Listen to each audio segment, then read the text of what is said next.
नमस्कार, आप देख रहे हैं हेडलाइंस न्यूज। दिन भर की ताज़ा खबरों के लिए अभी सब्सक्राइब करें, साथ में बेल आइकन भी प्रेस कर लें। खबरों में आगे बढ़ने से पहले वीडियो को लाइक जरूर करें और अपने दोस्तों के साथ ज़्यादा से ज़्यादा शेयर करें। और आप किस राज्य शहर से न्यूज को देख रहे हैं, कमेंट में जरूर लिखें।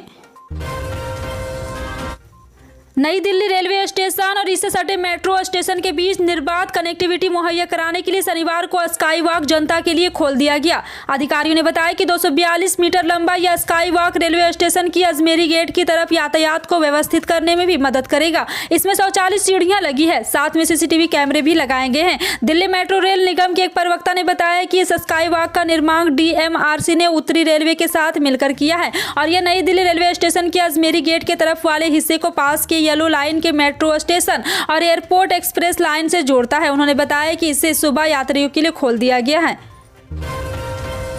गृह मंत्री अमित शाह ने शनिवार को उत्तर प्रदेश के जौनपुर जिले के मतदाताओं से ऐसे उम्मीदवार को चुनने का आग्रह किया जिनके DNA में सेवा का भाव हो। मल्हानी विधानसभा क्षेत्र में एक चुनावी सभा को संबोधित करते हुए शाह ने कहा, इस बार बाहुबलियों को मत दीजिए और आपको बता दें कि बल्कि ऐसे उम्मीदवार को विजय बनाए जिसके DNA में सेवा का भाव हो और जो छीनना नहीं बल्कि देना जानते हो। जी हाँ, आपको बता दें कि लगातार PM मोदी और सपा के ऊपर हमलावर रहते हैं। उन्होंने कहा कि एक या दो माफिया जो कभी भी जेल से बाहर है, उन्हें 10 मार्च को भाजपा के दोबारा सत्ता में आने के बाद सलाखों के पीछे भेज दिया जाएगा।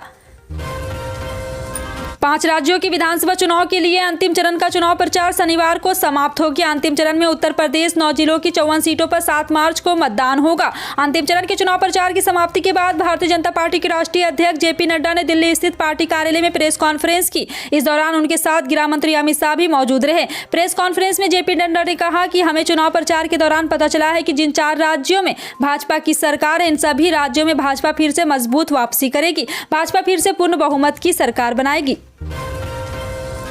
यूक्रेन पर रूस के हमले लगातार तेज होते जा रहे हैं। रूस के हमले के बीच अब भी भारतीय छात्र यूक्रेन के अलग अलग इलाकों में फंसे हुए हैं जिन्हें लगातार परेशानियों का सामना करना पड़ रहा है और वो सरकार से मदद की गुहार लगा रहे हैं। इसी बीच सुमी में फंसे भारतीय छात्रों ने एक वीडियो जारी करते हुए कहा कि ये उनका आखिरी वीडियो है। अगर उन्हें कुछ हुआ तो इसके पीछे मोदी सरकार और दूतावास जिम्मेदार होगा। इस वीडियो में सुमी स्टेट यूनिवर्सिटी में फंसे भारत सरकार से गुहार लगाते हुए कह रहे हैं कि यह उनका आखिरी वीडियो है क्योंकि ये मोरिया पुल जा रहे हैं जो कि 600 किलोमीटर दूर है। रूस ने 2 शहरों में संघर्ष विराम की घोषणा की है। उनका कहना है कि अगर हमें कुछ होता है तो मोदी सरकार और भारतीय दूतावास जिम्मेदार होगा।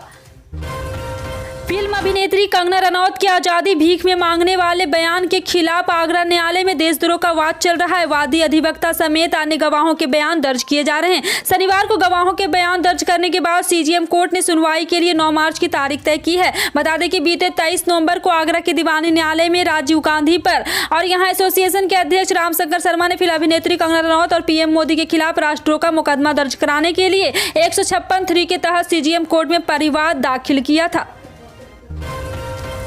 पश्चिम बंगाल सरकार ने वाराणसी से लौटते समय मुख्यमंत्री ममता बनर्जी के विमान के वायुमंडलीय विक्षोभ का सामना करने पर शनिवार को नागर विमानन महानिदेशालय से एक रिपोर्ट मांगी। एक शीर्ष अधिकारी ने यह जानकारी दी। उन्होंने बताया कि राज्य सरकार DCGA से यह भी जानना चाहती कि वाराणसी से जिस विमान में मुख्यमंत्री कोलकाता लौट रही थी, क्या वह उसी मार्ग से होकर गुजरा जिसके उसे पूर्व अनुमति दी गई थी।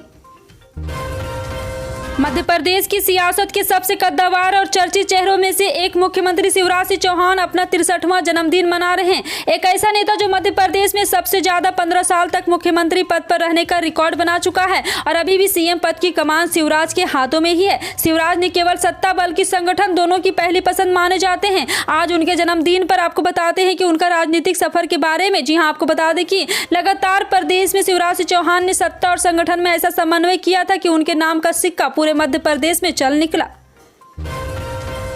प्रधानमंत्री नरेंद्र मोदी 11 और 12 मार्च को गुजरात दौरे पर आएंगे। इस दौरान वह गांव, तालुकों और जिला पंचायतों के निर्वाचित प्रतिनिधियों की रैली को संबोधित करेंगे और कई अन्य कार्यक्रमों में भी हिस्सा लेंगे। एक वरिष्ठ अधिकारी ने शनिवार को बताया कि यह रैली 11 मार्च को GMDC मैदान में होगी जिनमें राज्य के करीब 1 लाख लोगों के हिस्सा लेने की संभावना है।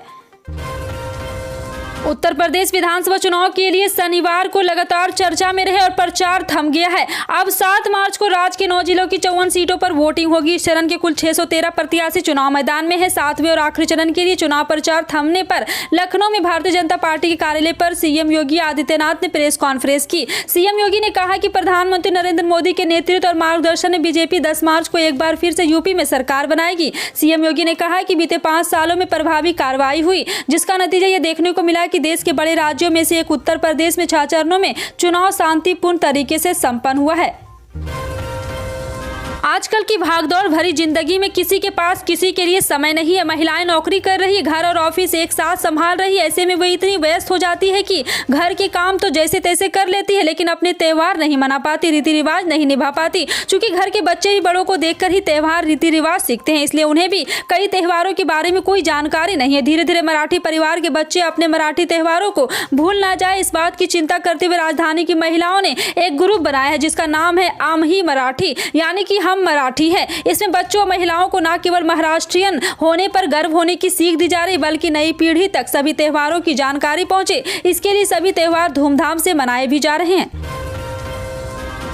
आम आदमी पार्टी पंजाब के मुख्यमंत्री उम्मीदवार और सांसद भगवंत मान ने पंजाब सहित भारत से पैसा और टैलेंट ब्रेन के विदेश जाने पर गहरी चिंता व्यक्त की है। मान ने कहा है कि आजादी के बाद से पंजाब और केंद्र में शासन करने वाले सरकारों ने डॉक्टरी, मेडिसिन, इंजीनियरिंग, इंफॉर्मेशन समेत विज्ञान के क्षेत्र में कोई आधुनिक और विश्व स्तरीय योजना और प्रणाली लागू नहीं की है। यही कारण है कि आज देश के टैलेंट और पैसा दोनों विदेश जा रहा है। शनिवार को पार्टी कार्यालय से जारी बयान में भगवंत मान ने कहा है कि पंजाब देश के उन राज्यों में से एक है जहां हर साल सबसे ज्यादा 1.5 लाख से 2 लाख युवा विदेश पढ़ाई करने, रोजी रोटी कमाने जाते हैं। इस छात्रों के साथ लगभग 30 करोड़ रुपए भी विदेशों की यूनिवर्सिटी, कॉलेजों और स्कूलों में फीस व अन्य खर्चों के तौर पर चला जाता है, जो कि पंजाब के कुल बजट का 20% है। उत्तराखंड के मुख्यमंत्री पुष्कर सिंह धामी ने यूक्रेन से लौटने वाले राज्य के विद्यार्थियों के साथ मुलाकात कर उनके कुशल क्षेत्र के बारे में जानकारी ली। नई दिल्ली के उत्तराखंड सदन में यूक्रेन से सकुशल लौटने वाले राज्य के छात्र छात्राओं के साथ मुलाकात के दौरान मुख्यमंत्री धामी ने उनसे वहां के हालात की जानकारी भी ली। इसके साथ ही सीएम धामी ने उपस्थित अधिकारियों से यूक्रेन में और फंसे हुए उत्तराखंड के विद्यार्थियों के बारे में भी जानकारी ली। धामी ने इन बच्चों के सकुशल वापसी का श्रेय प्रधानमंत्री नरेंद्र मोदी, भारत सरकार को देते हुए कहा कि वो प्रधानमंत्री नरेंद्र मोदी के कुशल नेतृत्व में भारत सरकार के प्रयासों से ही संभव हो पाया। आज हमारे बच्चे युद्ध जैसी प्रतिकूल परिस्थितियों से भी सकुशल वापस लौट आए। ओडिशा के मुख्यमंत्री नवीन पटनायक के नेतृत्व वाले बीजू जनता दल ने शनिवार को 3 नगर निगम भुवनेश्वर, कटक और बरहामपुर में मेयर पद के लिए उम्मीदवारों की घोषणा की, जहां 24 मार्च को मतदान होगा। बीजद ने भुवनेश्वर नगर निगम में महापौर पद के लिए पार्टी प्रवक्ता सुलोचना दास के नाम की घोषणा की है। वर्तमान में दास विकलांग व्यक्तियों के लिए राज्य आयुक्त के अध्यक्ष के रूप में कार्यरत है। इसी तरह राज्यसभा सदस्य सुभाष सिंह को कटक नगर निगम में मेयर पद के चुनाव के लिए पार्टी के उम्मीदवार के रूप में नामित किया है। पटनायक ने कहा है कि उम्मीदवारों को बधाई देते हुए ट्विटर के माध्यम से उन्हें सेवा के प्रति प्रतिबद्धता वाले लोगों के करीब आने की सलाह दी। यूपी के कौशाम्बी में एक परिवार ने युद्धग्रस्त यूक्रेन से अपने लाल के लौटने पर जमकर खुशी मनाई। अपने बेटे को सकुशल देख उनकी खुशी का ठिकाना नहीं रहा। परिजनों ने लड्डू बांटकर खुशी मनाई। सैनिक कोतवाली क्षेत्र के चकमानिकपुर सैयद राजे गांव में रहने वाले प्रमोद कुमार बीती रात ही यूक्रेन से वापस लौटे हैं। वे यूक्रेन के शहर खार्किव में रहते और वहां पर वीएन कार्जिम यूनिवर्सिटी में MBBS की पढ़ाई करते थे। प्रमोद कुमार जब घर लौटे तो उनके चेहरे पर सुकून दिखा। उन्होंने जैसे ही अपने परिवार को देखा, उन्हें गले लगा लिया। इस दौरान वो कुछ भावुक भी नजर आए। प्रमोद ने अपने परिवारों की यूक्रेन के मौजूदा हालत के बारे में बताया। प्रमोद ने कहा है कि स्थानीय सरकार से मदद नहीं मिलने पर वहां पढ़ने वाले सभी छात्र खुद निकले। ट्रेन में चढ़ने पर भारतीयों को लात मारकर बाहर निकाला जा रहा था। साथ ही प्रमोद कुमार ने यूक्रेन में 800 छात्रों के फंसे होने के दुख भी व्यक्त किया। उन्होंने भारत सरकार से वहां फंसे छात्रों को वापस लाने का अनुरोध किया। मौसम विभाग के नए अपडेट के अनुसार एक नया पश्चिमी विक्षोभ शनिवार को पश्चिमी हिमालय तक पहुंच सकता है। इस कारण देश के कई राज्यों में मौसम करवट बदल सकता है। इससे पहले मौसम विभाग ने बुधवार और गुरुवार को बहुत हल्की बारिश होने का अनुमान जताया था, लेकिन बारिश नहीं हुई। भारतीय मौसम विभाग ने राजधानी दिल्ली में तेज हवा चलने की संभावना जताई। ऐसे में राजधानी का मौसम आज और कल लोगों के बीच अफरा तफरी रहने वाला है। दिल्ली का न्यूनतम तापमान 15 डिग्री सेल्सियस रहेगा, जबकि अधिकतम तापमान 28 डिग्री सेल्सियस रहने वाला है। हालांकि तापमान में बढ़ोतरी हुई और सर्दी सुबह शाम भी लगभग अंतिम दौर में है। रूस यूक्रेन के बीच चल रहे युद्ध का पूरी दुनिया भर में असर देखने को मिल रहा है। युद्ध के पहले ही भारत का शेयर मार्केट डाउन हो गया था। इसके साथ ही तेल की कीमतों में भी उबाल देखने को मिल रहा है। ऐसा माना जा रहा है कि भारत में यूपी चुनाव के अगले हफ्ते से पेट्रोल डीजल की कीमतों में रिकॉर्ड बढ़ोतरी हो सकती है। वहीं तेल कंपनियों ने यानी कि 5 मार्च 2022 और डीजल के लेटेस्ट दाम अपडेट कर दिए हैं। भारतीय तेल कंपनियों ने शनिवार को भी पेट्रोल और डीजल के रेट्स में कोई बदलाव नहीं किया। अंतर्राष्ट्रीय स्तर पर कच्चे तेल की कीमतों में उछाल के बीच राष्ट्रीय बाजार पेट्रोल डीजल की कीमतें नवंबर 2021 से अस्थिर है। भारत समेत दुनिया भर के सराफा बाजार में रूस और यूक्रेन के बीच जारी युद्ध की वजह से पिछले कई दिनों से सोने और चांदी की कीमत में लगातार उछाल देखा जा रहा है। भारतीय सराफा बाजार में तो आलम यह है कि यहां सोने और चांदी की कीमत तेजी से अपने ऑल टाइम हाई के करीब पहुंच रही है। भारत में फिलहाल सोना 51,800 रुपये प्रति 10 ग्राम की चांदी 68,000 रुपये प्रति किलो के करीब बिक रही है। जानकारों का मानना है कि आने वाले समय में सोना चांदी की कीमत में अभी और उछाल जारी रहेगा। फिलहाल आपका इन सभी खबरों पर क्या कहना है कमेंट सेक्शन में टाइप करके जरूर बताएं। पल पल की अपडेट जानने के लिए जुड़े रहें आप अपने हेडलाइंस न्यूज के साथ। मिलते हैं अगली बड़ी खबर में, तब तक के लिए जय हिंद।